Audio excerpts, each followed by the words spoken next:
Alhamdulillahirabbil alamin wa bihi nasta'in wa ala umuri dunya waddin.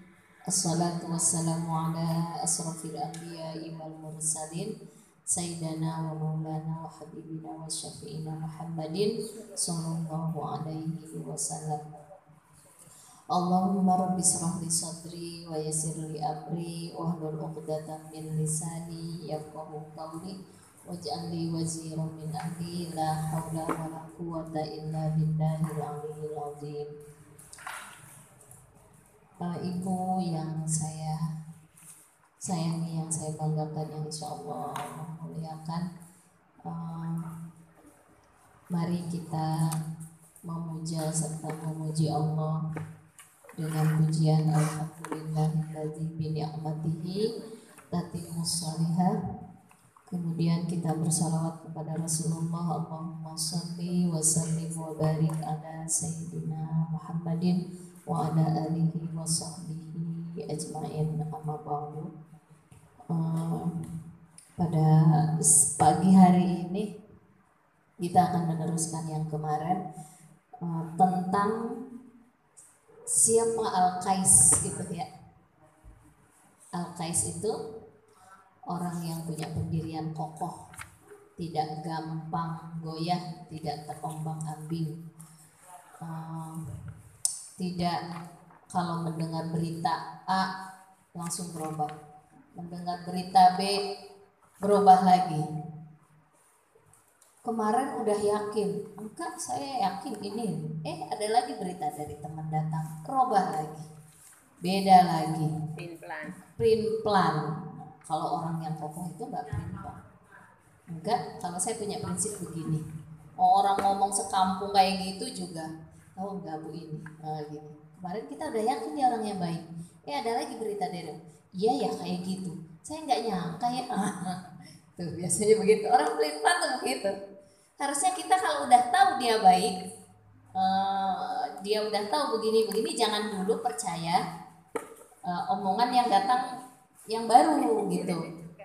Atau kalau emang kemarin buruk, kita udah yakin keburukannya, datang berita baik tapi kita belum tahu bahwa dia baik, jangan dulu mengklaim seperti itu. Dia nggak begitu loh, gini. Tapi saya sendiri yang menyaksikan, saya sendiri tahu. Nih, jangan dulu cari tahu dulu kalau hal itu buruk ya, datang kemudian berita buruk, cari tahu dulu. Jangan kata orang gitu Bu, jangan kata A, kata B, berita A, berita B, tar dulu, lihat di WA langsung, wah saya jadi benci dengan orang ini, baru lihat berita. Nah orang yang Al-Qais itu orang yang kokoh, yang kuat pendiriannya, yang tegar ketika datang masalah bertubi-tubi, dia tidak cepat lemes, tidak cepat baper, kokoh dia, kuat, tegar. Datang ya permasalahan hidup bertubi-tubi datang, tetap aja dia sholatnya dia rajin, tetap dia masih mau bekerja, enggak mengeluh, enggak berkeluh kesah, tetap aja dia ngaji, datang ke pengajian, tetap dia bangun sholat malam, enggak menyalahkan keadaan. Saya males deh kalau gini sholat, ngapain rajin-rajin, ternyata begini. Nah itu orang yang enggak tegar ya. Kemudian cerdas dia mensikapi setiap permasalahan yang terjadi di sekelilingnya. Enggak orang yang enggak teguh pendirian juga itu bisa menandakan ketidakcerdasan ya. Bijaksana gitu, kalau orang cerdas itu nanti larinya bijaksana. Kemudian cerdik melihat peluang. Kalau ada peluang A, kalau orang tidak pandai melihat peluang, ketika saya ikut kemarin di Zoom dengan Buya Razi ya, itu kenapa pengajian ditutup di mana-mana. Tapi kalau orang yang cerdik mengambil peluang, bagaimana supaya saya tetap maju dengan kondisi seperti ini? Itu artinya orang yang cerdik mencari peluang, tidak ketinggalan. Karena kata beliau, saya ambil kata-kata beliau yang indah, kalau orang tidak cerdik mengambil peluang, maka dia akan tergerus dengan keadaan. Contoh orang gak cerdik melihat COVID ini, karena dia hanya melihat seperti dulu, yang penting kan harus ada virtual, pertemuan, sekolah pertemuan, ngaji pertemuan. Sekarang ditutup semua, ya udah saya di rumah aja, nggak usah ngapa-ngapain. Itu orang yang akan tergerus, orang yang akan kalah, orang yang akan ketinggalan, orang yang tidak cerdik mencari peluang. Kebetulan aja di sini mah ada pertemuan, coba di tempat lain bukan ditutup semua. Apakah dengan ditutup tidak ada cara berpikir untuk tetap maju? Nah, orang yang cerdik melihat peluang itu bagaimana nih? Akhirnya memakai teknologi yang ada, yang Allah hadirkan sebetulnya supaya kita berpikir. Nah, itu orang yang cerdik mencari peluang. Itu namanya al-qais, Bu. Nah, yang al-qais itu apa artinya? Rasulullah menyatakan mandana nafsahu, orang yang merendahkan dirinya. Orang berarti dia apa, Bu? Di antara ciri-ciri dana nafsahu, yang merendahkan hawa nafsunya, yaitu pertama orang yang suka bermuhasabah, suka mengevaluasi dirinya. Saya ini selama hidup ini, waktu muda apa kekurangan saya, sekarang udah tua apa kekurangan saya, apa yang harus saya perbaiki, apa yang harus menonjol pada diri saya, amal soleh apa yang harus saya abdikan untuk keluarga saya, amal soleh apa untuk sahabat-sahabat saya di komunitas pengajian yang harus saya abdikan untuk mereka. Jadi harus ada amal soleh kita, Bu. Karena orang yang mengabdikan dirinya di jalan Allah, beramal soleh, man amila sholihan min dzakarin aw unsa falanuhyiyannahu hayatan thayyibah. Barang siapa yang beramal soleh, baik laki-laki maupun perempuan, nggak dibatasi harus laki-laki, Bu, karena dia lebih menonjol, dia jadi pemimpin, enggak, perempuan juga kata Allah. Maka Allah akan berikan kehidupan yang fantastis istilahnya, yang baik, yang sejahtera, yang menyenangkan. Ibu di komunitas pengen menyenangkan kan? Pengen sukses kan? Pengen dihargai kan? Beramal solehlah. Jangan cuma datang ngaji, datang doang pulang, enggak, jangan begitu. Apa yang saya bisa abdikan, amal solehkan untuk majlis salim ini? Saya nggak bisa apa-apa, saya bisanya nyapu, ya ibu nyapu. Saya bisanya cuma rapi-rapi meja, nggak punya kemampuan yang lain, ya rapi-rapi meja deh. Saya bisanya cuma rapiin sendal di depan, itu mungkin yang terkecil ya. Pokoknya apa aja kita harus beramal soleh gitu, Bu. Amal, perbuatan harus ada yang bisa memberikan untuk manfaat untuk orang lain. Saya mah datang juga suka terlambat. Kenapa? Karena saya di rumah ada pekerjaan yang harus saya kerjakan, tidak bisa saya datang tepat waktu beresin meja. Apalagi untuk mengordinir ini itu saya nggak bisa, Bu Vila. Minimal ibu datang, dengerin, berinfak. Itu amal soleh juga kan? Amal soleh juga. Nah itu, jadi orang yang al-qais itu dia mengevaluasi diri, bagaimana saya bisa beramal soleh. Dulu saya itu bikinnya hidupnya nyusahin orang aja, masalah aja. Ada kan orang yang bikin masalah mulu ya, Bu ya? Nyusahin aja. Ada itu, Bu. Berarti dia tidak al-qais. Iya. Kita mah udah ngerasain ya, Bu ya. Kalau kita mah sudah hijrah ya, Bu. Kita mau udah taubat. Mungkin kita juga dulu begitu. Ya. Tapi jangan mengklaim dia tuh buruk. Kenapa? Bisa saja dalam waktu berproses Allah balikan hatinya. Mungkin dia akan jadi lebih baik daripada kita. Al-Qa'an dana nafsahu yang kedua yaitu menahan diri dari semua hawa nafsu yang menghancurkan diri dia. Bukan yang kedua, itu masih lanjutan yang tadi ya, Bu. Kemarin sudah saya pengulangan aja hari ini. Yang tadi pengulangan. Kita lanjutkan yang kedua, apa itu dana nafsahu? Yaitu azallaha wasta'badaha. Orang yang selalu merendahkan hatinya. Rendah hati, Bu, bukan rendah diri ya, beda ya. Kalau rendah diri itu nggak percaya diri. Dia diajak ngaji yuk. Enggak, malu, aku nggak bisa, belum bisa ngaji. Yang lain mah udah pada pinter. Itu rendah diri namanya, Bu. Ini nggak boleh. Orang yang rendah diri itu namanya apatis, putus asa.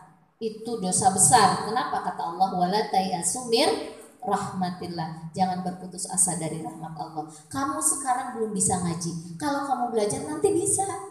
Jadi jangan saya malu kan sekadang gitu. Enggak usah malu, Bu. Yang lain ahli ini ahli, Allah tuh enggak melihat itunya. Allah melihat usaha kita. Nah itu yang diperintahkan kalau ingin menjadi orang dana nafsahu, di antara ciri-ciri al-qais tadi adalah yaitu merendahkan hati, tidak sombong, Bu, tidak merasa diri lebih dari orang lain. Dia selalu ingin mengayomi orang lain, tidak merasa ingin selalu dihargai oleh orang lain. Dia itu di hadapan manusia ya. Kalau di hadapan Allah bagaimana? Kalau di hadapan Allah dia merasa dirinya adalah seorang hamba. Tahu Bu hamba? Budak itu punya kemampuan apa, Bu? Tidak punya apa-apa. Ketika kita di hadapan Allah, ya Allah, saya ini tangan aja dikasih sama seakan-akan saya tidak punya tangan. Ketika kita mau bermaksiat, beranikah kita? Karena ini tangannya Allah. Kan gak berani, Bu. Benar enggak? Mau mukul sembarangan, mau HP yang enggak nyakitin orang, kita nahan. Ya Allah, ini tangan kan pemberian Engkau. Aku enggak punya. Jadi harus dipakai untuk sesuai dengan yang pemiliknya. Itu abdun, Bu, namanya. Mata ini pemberian Engkau. Aku tidak punya kuasa apa-apa. Aku harus pakai untuk hal-hal yang Engkau ridhoi. Semuanya tubuh kita. Nah, bagaimana ketika kita menghambakan diri kepada Allah seperti itu, maka pasti hasilnya akan baik gitu ya, Bu ya. Jadi orang yang merendahkan diri itu, merendahkan hati. Kita lanjut di sini, wa amila lima ba'dal maut, dan mereka selalu beramal untuk hal-hal yang dibawa akan mati. Di sini sebelum merangkap ke sana, di atasnya itu kan dikatakan orang yang menahan diri dari semua hawa nafsu yang akan menghancurkan dirinya. Itu al-qais ya, Bu ya. Nah, ini saya ingin menyampaikan tentang nafs di sini. Hawa nafsu. Kenapa hubungannya dengan di sini apa ini, Bu? Nah, itu orang al-qais itu ya, diingat lagi, yaitu dana nafsahu, kata Rasulullah, orang yang suka bermuhasabah, orang yang suka mengevaluasi diri, kemudian orang yang menahan diri dari semua hawa nafsu yang menghancurkan diri. Hawa nafsu ini, Bu, di dalam kitab kalau nggak salah ada haqaiq itu ya. Saya mengutip, mendengar ketika saya ngaji belajar ya. Jadi tidak semua hawa nafsu itu buruk. Nafsu itu kalau di bahasa Indonesia itu identiknya dengan hal-hal yang buruk, yang jelek ya. Nafsu apa gitu, nafsu pengen ini, pengen itu gitu. Nah, tapi kalau nafsu bahasa Arab, bahasa kita itu tidak selalu identik dengan keburukan. Apa? Bahasa Arabnya lebih umum. Nafs itu terbagi, ada beberapa tingkatan, Bu. Ada 7 semuanya, tapi yang akan kita bahas 5 aja. Karena yang 6, yang 7 itu para nabi ya, orang-orang yang benar-benar sudah mungkin kita kan manusia biasa, bukan nabi ya. Jadi kita yang menurut kita aja, nanti pengetahuannya untuk tambahan sedikit-sedikit bolehlah. Tapi yang akan kita perdalam itu, nafs itu terbagi 7, 1 ya. Itu dalam bahasa Arab itu lebih umum ya. Yaitu an-nafsu ammarah bisu. 1, an-nafsu ammarah, nafsu yang banyak memerintah kepada keburukan. Nah, ini, Bu. Ini ada ayatnya ya, kata Nabi Yusuf ketika Nabi Yusuf digoda oleh Siti Zulaiha, kata Nabi Yusuf apa? Wa ma ubarri'u nafsi, di dalam Quran surat Yusuf ayat 53. Aku tidak mengikuti hawa nafsuku, tidak condong lah, tidak ingin seperti itu sebenarnya. Kenapa? Inna nafsa la ammaratum bisu. Nah, ini kalimatnya, Bu. Apa itu amarah bisu? Ini ada di dalam Quran Yusuf ayat 53. Karena sesungguhnya nafsu itu menyuruh kepada hal-hal yang buruk. Tidak semua, ini salah satunya maksudnya, Bu. illa ma rahimah rabbi, kecuali nafsu yang dirahmati oleh Allah. Ya, nafsu kita sama suami itu buruk nggak Bu?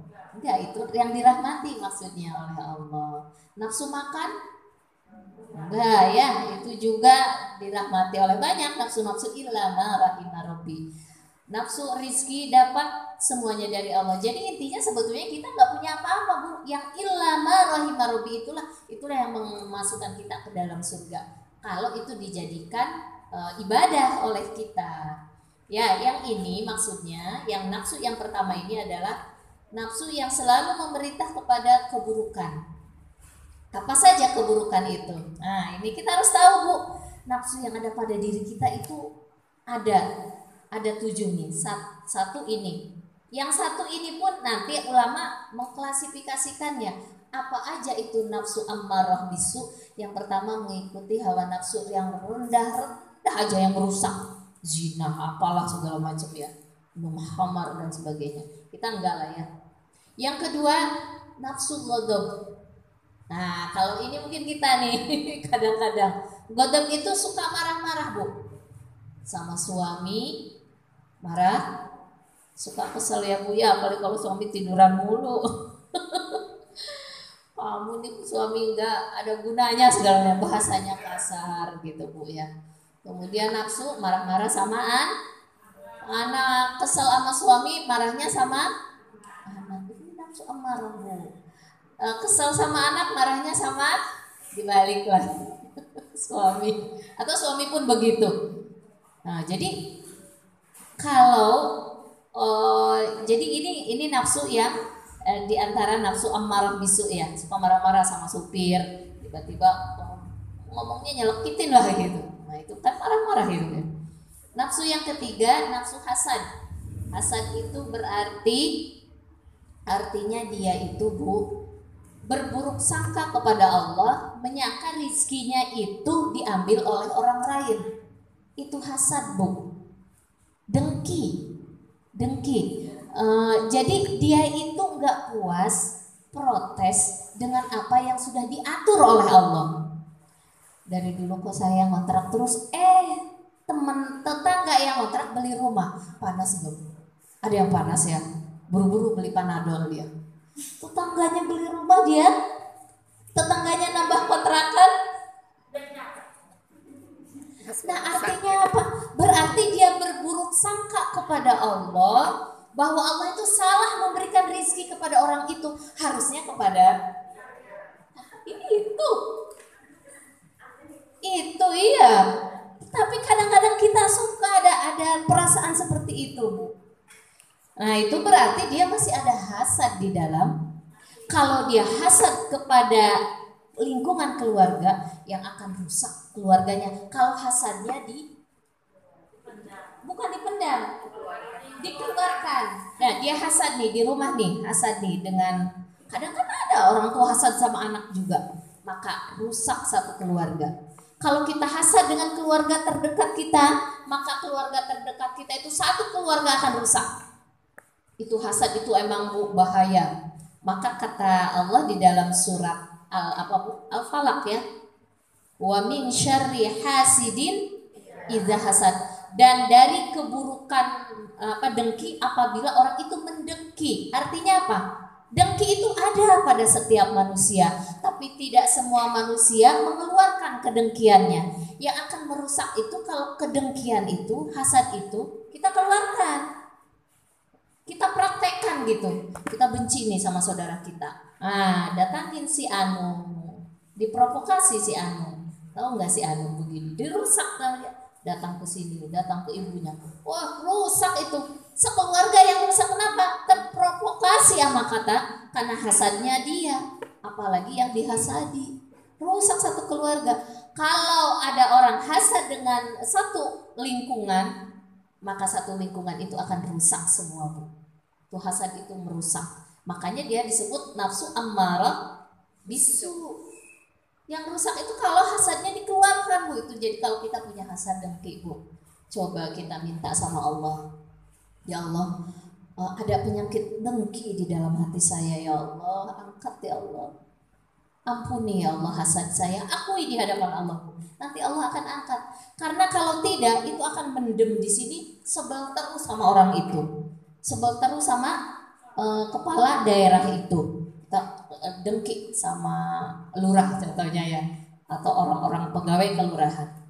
Kalau hanya dipendam saja itu tidak akan merusak satu kelurahan, satu warga seluruhnya.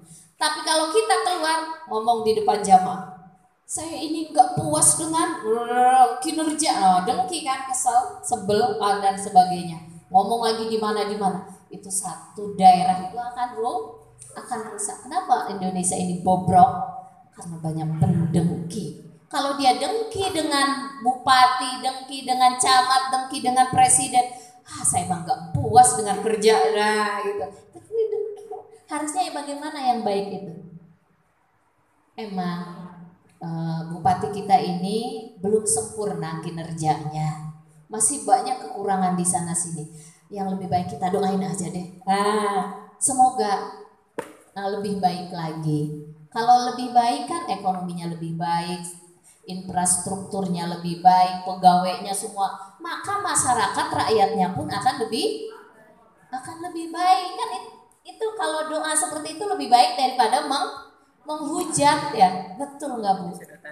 Nah itu menghujat itu bagian dari kedengkian kita karena kita nggak puas dengan apa yang dihadirkan oleh Allah. Nah, kita kan sedang belajar tentang ridho ya Bu ya, mengenal Allah. Kalau kita sedang belajar ini, mulut kita ini nggak sembarangan nanti Bu keluarnya. Dulu saya juga suka menghujat, apa sih ini kinerja ini apa sih? Kalau sekarang teman-teman pada udah nggak ketahuan lagi nih kerja kepala negara kita mau pindahin itu lagi ibu kota kan, soalnya pada ngomong-ngomong. Saya bilang yang enaknya kita doain aja deh, kita juga nggak bisa berbuat apa-apa kan, doain aja deh kalau gitu. Mudah-mudahan kalaupun di sana itu yang terbaik, kalaupun seperti apa itu yang terbaik, kita minta sama Allah, ya Allah berikan yang terbaik buat kami semua. Kayaknya lebih tenang deh begitu. Ya ada aja yang sekomen. Enggak, kita mau gitu aja ya Bu ya. Apalagi isu negara, bukan isu lagi sekarang, udah sedang dikerjain. Udah minta aja yang terbaik dari Allah. Nah itu. Jadi enggak ada hasad di dalam hati kita. Yang keempat, apa amarah bisu itu? Bi lagi. Al-bukhul. Al-bukhul itu pelit ya Bu ya. Apa tuh istilahnya? Koret, medit, dedengkut, iya. Kikir, iya.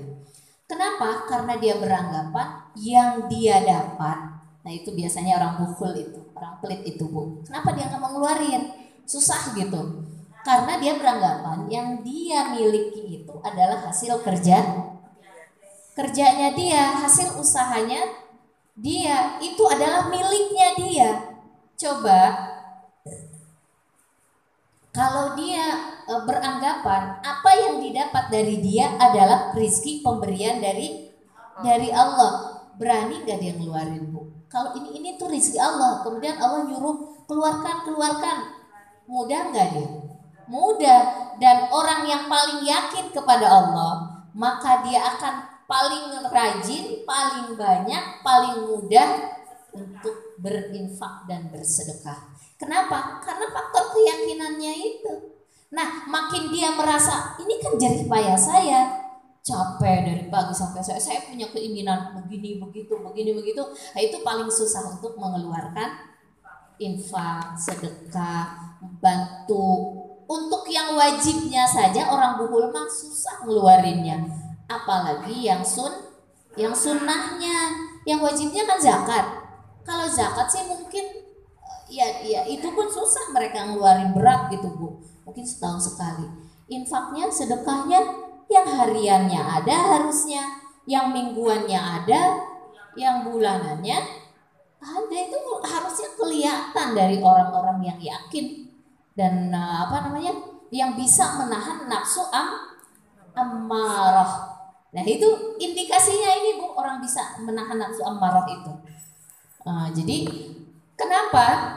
Karena kalau sesuatu yang dikaruniakan oleh Allah kepada kita nggak keluarkan, maka dia akan keluar dengan Sendirinya Bu, kita bakhil nih, gak dikeluarkan. Itu lihat aja keluar juga nanti. Kata Allah, liatin besok sakit ke rumah sakit habis. Sama anak juga, habis juga sama anak. Anak sakit ya, anak bikin masalah dan sebagainya. Nah, kata Allah, aku akan keluarkan dengan sendirinya. Ibarat inilah Bu, kalau orang punya penyakit. Punten ya, biasanya kita nyontohinnya yang penyakit gula. Punten yang punya penyakit gula. Kalau ada masukan zat dalam tubuh kita, gula nih, kemudian si gula ini masuk ke dalam tubuh, kan itu harus dikeluarkan lagi Bu. Kenapa? Kalau dia ngendap, tidak diproses oleh pankreas kita, ya bahasa kedokterannya, maka dia akan menyebar kemana-mana, itu bisa merusak Bu, merusak tubuh kita. Jadi makanan yang ada kita makan, konsumsi, itu pun harus keluar Bu. Mau lewat keringat, mau lewat urin, mau lewat kotoran, semua yang kita masuk ke dalam tubuh kita itu harus keluar lagi. Lewat apa kek? Kalau dia tidak keluar, maka dia akan merusak badan kita. Begitupun yang secara batin. Sedangkan rizki yang secara batin itu lebih luas lagi Bu. Kita kurang zikir, maka lihat aja nanti hasilnya akan ada apa. Harus dizikirkan diri kita ini, harus diistighfarkan dosa-dosa kita. Kalau kita ketika berbuat dosa ya, kemudian kita kurang istighfarnya nih Bu, nanti akan ada aja masalah setelahnya. Masalahnya banyak, datang dari orang-orang terdekat, kadang datang dari orang jauh, kadang datang dari mana. Karena dosa itu akan menimbulkan masalah Bu. Jangan santai kita, saya udah sholat, udah puasa, udah banyak ini itu ini. Kata Allah tuh, kamu belum bersyukur. Udah tuh dikerjain yang itu belum bersyukur. Pas nggak melakukan itu karena sudah merasa tadi. Kadang dengan kecukupan kita beribadah, kalau kita merasa sudah cukup beribadah Bu, merasa hebat, merasa sudah banyak berinfak, merasa sudah banyak baca Quran, merasa sudah, saya mah nggak ngomongin orang deh, alhamdulillah, kayaknya aku deh di sini ya. Nah gitu, paling sabar, paling baik. Fala tuzakku anfusakum, kata Allah. Jangan merasa kamu paling suci. Nggak ada manusia yang selamat dari murka Allah dengan ibadahnya, dia nggak ada. Kamu tuh belum apa-apa, itu perasaan kita. Nah kalau merasa pun itu akan jadi dosa Bu, itu akan jadi masalah. Masya Allah ya, kayaknya hidup nih, kalau bukan karena rahmat Allah tuh Bu. Masya Allah. Iya, kita mah yakin karena rahmat Allah ya. Maka kita harus mengenal siapa yang memberikan rahmat itu. Masya Allah. Gitu. Yang selanjutnya apa itu amarah bisu itu ya? Keinginan obsesi yang tinggi Bu. Biasanya dan ujung-ujungnya adalah untuk ria. Dia kumpulkan uang sebanyak-banyaknya karena dia pengen cepet beli kendaraan. Kalau udah bisa beli kendaraan kan bisa mejeng dengan tetangga. Ujung-ujungnya ria. Sombong.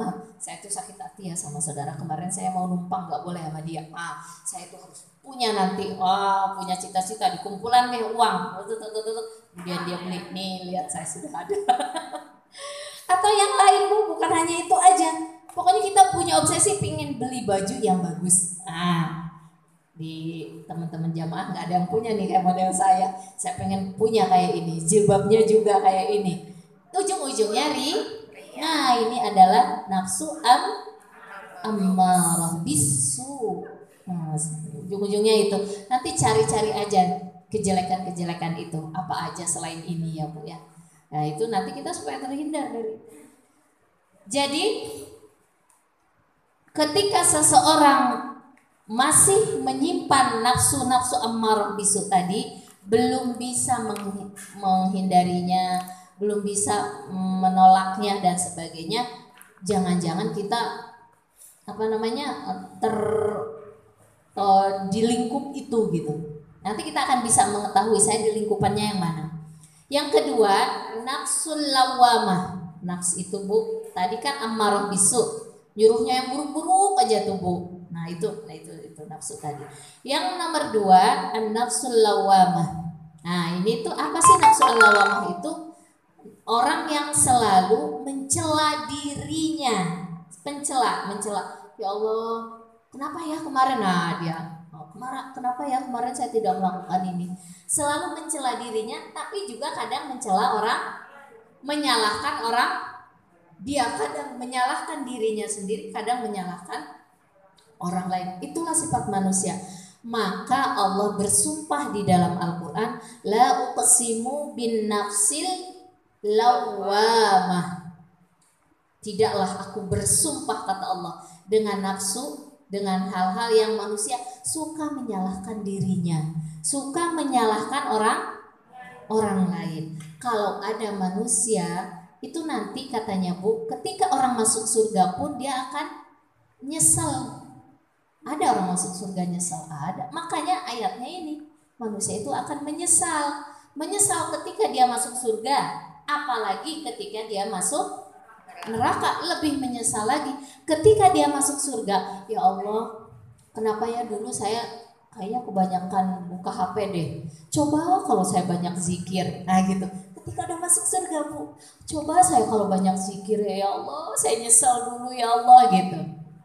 Atau kenapa saya dulu jalan-jalan, wah jalan-jalan kemana, jalan-jalan ke A, ke B, ke C, jalan-jalan kemana aja seneng, touring kemana, ziarah tur kemana, mau lihat apa istilahnya alam itu, tadabur alam kemana-mana. Tapi kok saya enggak, bakhil untuk bersedekah. Namanya tur, namanya jalan-jalan itu tuh nggak sedikit Bu, bisa habis uang simpenan setahun nggak terasa. Karena apa? Karena untuk enak-enak, santai-santai, seneng-seneng buat nyegerkan badan, mata dan sebagainya ya. Nyari duit untuk apa disimpan-simpan? Kita pakai senang-senang kan, suka ada istilah begitu. Iya. Kata Allah di surga nanti orang pada menyesal. Kenapa? Ya Allah, aku habis-habisan duit setahun buat jalan-jalan. Tapi kalau mau bersedekah 20.000 aja susahnya minta ampun. Nah, coba kalau aku dulu banyakin sedekah daripada banyak jalan-jalan gitu ya. Jalan-jalan boleh, tapi kita harus bisa bijaksana lah ya. Karena orang Al-Qais itu mencari sesuatu, beramal itu untuk kehidupan setelah mati. Setelah mati. Kalau jalan-jalan kan itu ketika kita coba banyakin yang buat habis mati. Kalau jalan habisnya 5 juta, kalau buat habis mati berapa? Harus lebih banyak dari jalan-jalan Bu. Ya minimal 6 juta gitu kan, beda dikit tapi ya. Ya gitulah. Bu bilang ngomong jalan-jalan, mau ke Ciputat aja susah, mau ke pasar. Ini yang biasa suka jalan-jalan. Enggak, di sini nggak begitu kayaknya. Ya. Jadi nafsul lawamah itu suka mencela dirinya, mencela diri. Apalagi ketika masuk neraka, ya Allah, nyeselnya luar biasa. Nah, kadang orang nafsul lawamah itu suka mencela orang lain juga Bu. Anaknya kena masalah, ikut tawuran, yang disalahin bukan anaknya, orang lain, teman-temannya. Ini gurunya nggak bisa ngedidik anak saya, gitu. Ini teman-temannya sih ya, dia ngomong kotor, ini gara-gara temennya. Dia ngomong kayak gini, dia ngerokok, dia narkoba, ini karena temennya. Nah, orang yang al-lawamah ini suka nunjuk orang lain. Itu yang hal seperti itu mungkin bagi kita enggak, mudah-mudahan kan. Tapi kadang-kadang gini, ada kita kecopetan nih Bu. Nah, orang yang sudah bisa meninggalkan nafsul lawamah ini lebih tinggi lagi. Ketika kita kecopetan, kita nggak nyalain copet Bu. Jangan-jangan ini karena aku kurang bersedekah. Kan kata Allah, kalau kamu nggak keluarkan rezeki yang aku berikan kepadamu, maka dia akan keluar dengan sendirinya. Dengan apa ya? Copet ya, maling ya, lupa, jatuh, diambil sama orang kan jatuh gitu ya. 100.000 mau ngambil 20.000, yang 100-nya juga ikut jatuh. Kita pergi, yang belakang asik gitu kan. Ya kenapa? Mungkin kita kurang bersedekah. Jadi kalau ada sesuatu yang menimpa diri kita, Coba kita belajar sekarang, jangan suka menyalahkan orang. Jangan-jangan ini andil kita. Kembali kepada ayat yang kemarin tahsin ya, ma'asobaka min hasanatin faminallah wa ma'asobaka min sayiatin famin nafsik. Kejadian apapun yang buruk menimpa kamu, yang baik menimpa kamu, itu datangnya dari Allah. Kalau kejadian buruk yang menimpa di sekitarmu atau dirimu, itu andil kamu. Jadi kalau suami bermasalah, jangan-jangan karena kita juga. Anak bermasalah, kita juga. Tetangga bermasalah, kita juga. Kenapa? Nah itu nanti panjang itu urusannya Bu. Kok tetangga bermasalah kita juga Bu Vila? Mungkin kita tidak mengajak dia ke pengajian. Mungkin ketika kita ngobrol dengan dia bukan obrolan yang menyentuh kolbu dia, malah ikut heboh, happy ngomongin orang dan sebagainya. Mungkin kita kurang mendoakan dia, banyak sekali. Coba sekarang jangan suka nyalahin orang lain. Ya Allah, negara ini bobrok. Jangan nyalahin negara. Jangan-jangan saya kurang berdoa. Jangan-jangan saya Allah. Kalau semua orang kayak gini Bu, itu bagus itu semua. Bener kan? Jadi nggak nyalahin, kita memperbaiki diri. Semua orang begini, semuanya memperbaiki diri. Ah, ya Allah, saya perbaiki diri saya aja. Saya ini gitu. Masya Allah. Jadi kalau orang sudah bisa menghindari mencela, menyalahkan orang lain, maka dia akan terhindar dari nafsu al-lawwamah ini Bu. Nafsu yang kedua ini, suka mencela orang lain. Kalau dia mampu melakukan ini, sekarang udah tidak nyalain orang lain Bu, nyalahkan orang lain lagi dengan anak kita, dengan suami kita, dengan diri kita. Kita introspeksi diri kita aja, maka kita akan naik tingkatannya di hadapan Allah nafsu kita ini, yaitu nafsul mulhamah. Naik lagi Bu, udah enggak ada lagi nafsu amarrah bisu ya, udah itu udah hilang. Kemudian nafsu yang kedua nafsu lawamah. Nah udah enggak, kita udah jauh dari itu. Sekarang naik nafsu kita, lebih meningkat lagi, lebih bagus lagi, lebih mulia lagi. Apa? Nafsul mulhamah. Mulhamah ini yaitu nafsu yang masih labil. Nah, kalau dia bergaul dengan orang soleh, maka dia akan soleh. Nah, ngaji di Musala Anubala nih Bu, Masya Allah, kata-katanya jadi bagus. Tidak suka menyalahkan orang lain, tidak suka menyalahkan suami sekarang, tidak suka nyalahin anak. Dia berpikir, ya Allah, anakku begini tuh mungkin karena aku, ya Allah, doanya kurang ikhlas. Cari duitnya masih ada yang haram di dalamnya, ya Allah. Terus aja dia salahkan dirinya. Atau aku kurang perhatian, atau aku tuh dosa masih belum diistighfarin, sehingga karuniamu, pertolonganmu tidak datang menghampiri aku, gitu Bu. Terus aja nyalahin diri. Bukan berarti nyalahin diri untuk lebih terperosok, enggak. Jadi dia untuk memperbaiki dirinya ke arah yang lebih baik lagi gitu. Nah, mulhamah ini dia sudah tidak melihat makhluk lain, tetapi lebih berkaca kepada dirinya sendiri. Tetapi itu dia masih tergantung dengan keadaan. Kalau dia bergaulnya sama orang soleh, dia jadi soleh. Benar Bu, rajin sholatnya, rajin ngajinya ya Teh Lili, alhamdulillah. Coba kalau nggak bergaul sama orang nggak soleh, ngaji juga males. Sholat tahajud duha juga enggak, baca Quran juga gitu ya. Tapi karena bergaul dengan orang-orang yang baik, yang soleh, kemudian dapat pencerahan atau tausiah agama, jadi berubah menjadi lebih baik. Tiba-tiba malesnya datang, sebulan kagak datang ngaji ya. Ada yang 2 tahun nggak ngaji, apa yang terjadi? Dibalik gitu. Nah itu berarti nafsunya masih mulhamah, belum stabil. Mulhamah itu kalau dia masih di depan orang, sama orang yang soleh, dia infaknya juga banyak.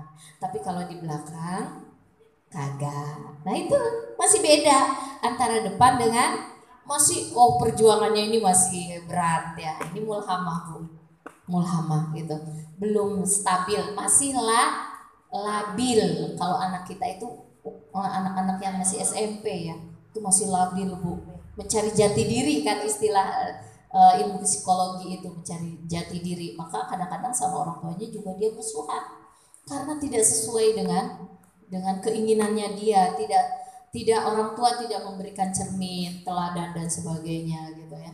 Kadang-kadang dia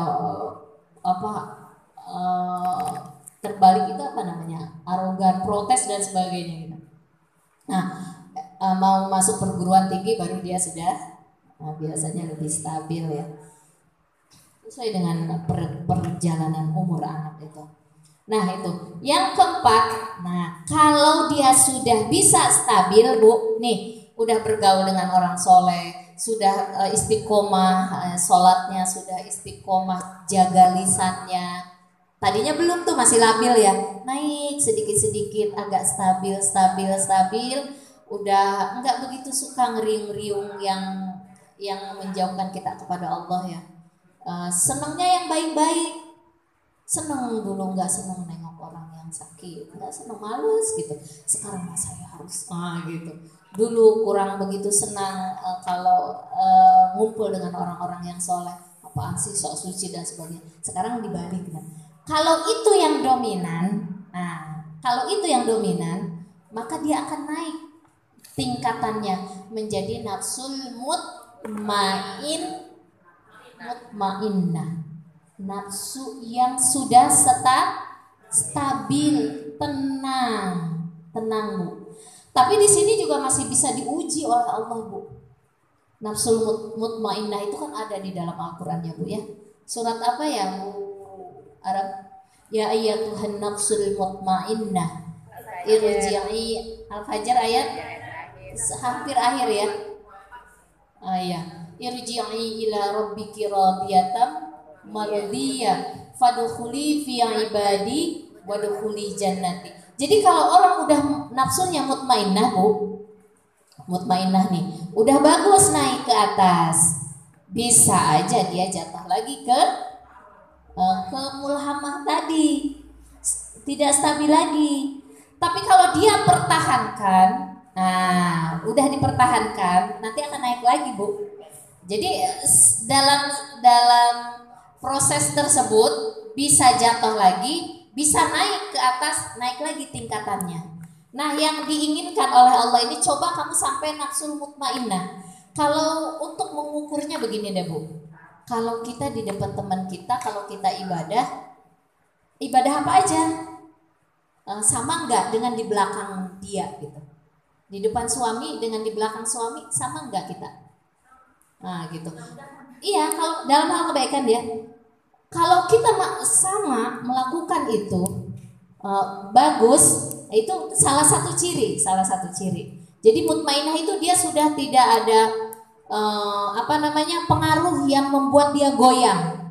Dia lihat WA, saya udah tahu ini WA nih memprovokasi saya, nggak usah ditanggapi. Nah ini berarti udah mutmainah jiwanya Bu. Diajak sama teman, anterin ini yuk, aku mau belanja beli tas, nanti aku jajanin, nanti aku beliin juga kamu baju kayak atau tas dan sebagainya. Enggak, saya ada pengajian. Nah ini berarti dia sudah, nafsunya sudah tidak terombang-ambing lagi, dia sudah tenang dia nafsunya, tidak terpengaruh dengan makhluk, dengan kondisi yang membuat kesenangan dirinya daripada ruhnya ingin mengenal Allah. Bangun tidur, buat tahajud, malam-malam diajak belanja sama suaminya. Kita belanja jangan terlalu malam deh, kenapa? Nanti aku kalau tidur malam tahajudku susah. Bang, kita jangan terlalu jauh-jauh deh jalannya. Kemana? Situ aja. Padahal dia punya maksud. Kalau terlalu larut, terlalu malam, itu akan mempengaruhi dia untuk bagaimana ruh ini ingin dekat kepada Allah. Jadi selalu hitung-hitungan, ini merugikan nggak saya dekat dengan Allah? Ini menguntungkan mana? Antara nafsu badan atau kita ingin dekat kepada Allah. Jadi kalau orang udah mutmainah itu sudah apa namanya ya? Dia sudah punya yang tadi Al-Qais apa yang pertama? pendiriannya kokoh, itu berarti menandakan apa yang dikatakan oleh Rasulullah, orang Al-Qais itu termasuk jiwa yang sudah mutmainnah. Coba cek diri kita ya Bu ya.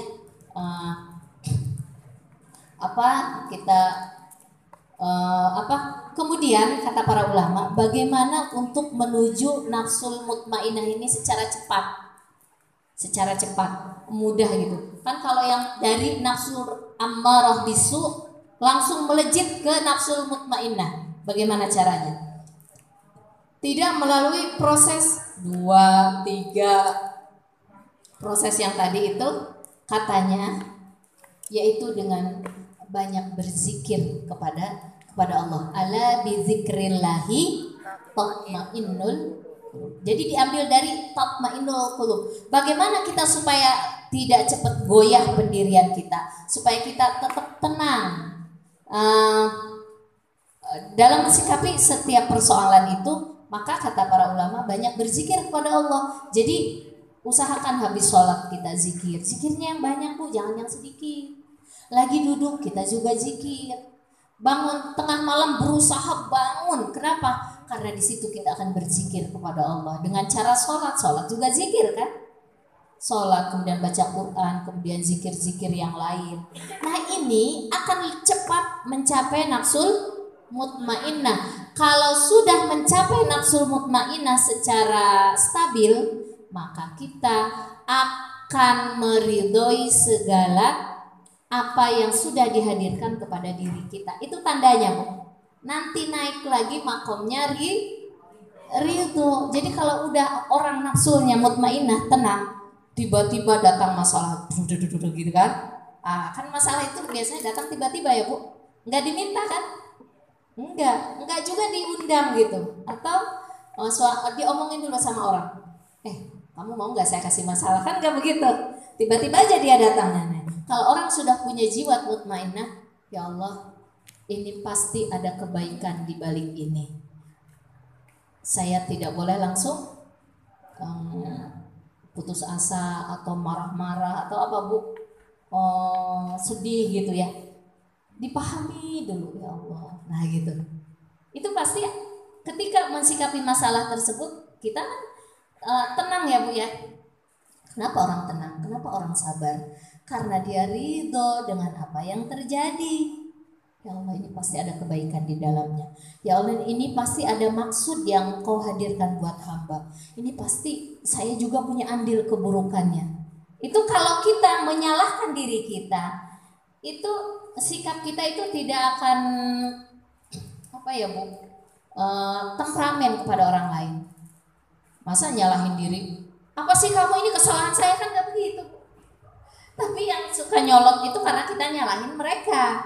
Coba nyalahin diri kita sendiri. Pasti nih, pertama pasti ini ada kebaikan dari Allah. Tiba-tiba masalah datang ya. Apa nih yang harus saya maknai? Nah gitu. Ya Allah, hamba ridho ya Allah dengan ini. Ya Allah, tolong untuk mengatasi masalah ini. Pokoknya semuanya Allah Bu, ridho. Kenapa kita mampu meridhoi apa yang terjadi walaupun itu pahit? Karena jiwa kita sudah tenang, karena kita sedang bermakrifat kepada Allah. Itu orang ridho itu tingkatannya lebih tinggi, maka dia bisa melampaui yang nafsu-nafsu tadi. Gitu.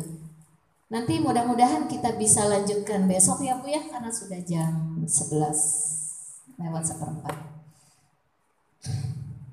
Nah itu yang tadi, kalau sudah di makomnya ridho, itu nanti ada komunikasi Allah dengan malaikat. Kenapa manusia ini ridho? Kemudian hadiahnya apa yang akan diberikan dan sebagainya ya Bu ya. Insya Allah besok ya, karena kalau dijelasin bisa sampai jam 11:30 Bu. Mudah-mudahan pada pagi hari ini kita bisa memaknai hidup kita bisa menjadi orang-orang yang golongan Al-Qais ya Bu ya.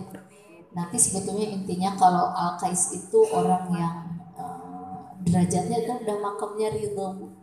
Kalau disambungkan, kalau ini kan karya Imam An-Nawawi, kalau ini karya Imam Ahmad Ar-Razi gitu ya. Bukan Ar-Razi aja, bukan. kalau ulama klasik zaman dulu gitu, ilmu tasawuf ya. Kalau ini karyanya Imam Nawawi, saya gabungkan saja. Oh berarti ini ada korelasinya antara ini dengan ini gitu. Jadi semoga kita nanti intinya bisa memahami nafsu yang apa pada diri kita. Saya nafsunya masih ammarah bisu, apa nafsunya masih lawama, mendominasi lawama atau mulhama, atau saya sudah masuk ke nafsu mutmainnah, atau saya nanti masuk makomnya yang lebih tinggi lagi setelah dapat mutmainnah, itu makomnya ridho. Nah ridho ya. Nanti kita bisa, oh saya harus mengejar yang mana nih? Saya harus menghilangkan yang mana? Saya harus membuang yang mana? Kan begitu kalau kita sudah tahu ilmunya. Nah seperti itu. Terima kasih ya Ibu atas kehadirannya, atas perhatiannya. Mohon maaf bila mana ada salah-salah kata, ada hilaf saya yang tidak saya sengaja, dan saya pun mohon ampun kepada Allah. Wabillahi taufiq wal hidayah. Wassalamualaikum warahmatullahi wabarakatuh. Sebelum kita memasuki tahsin, kita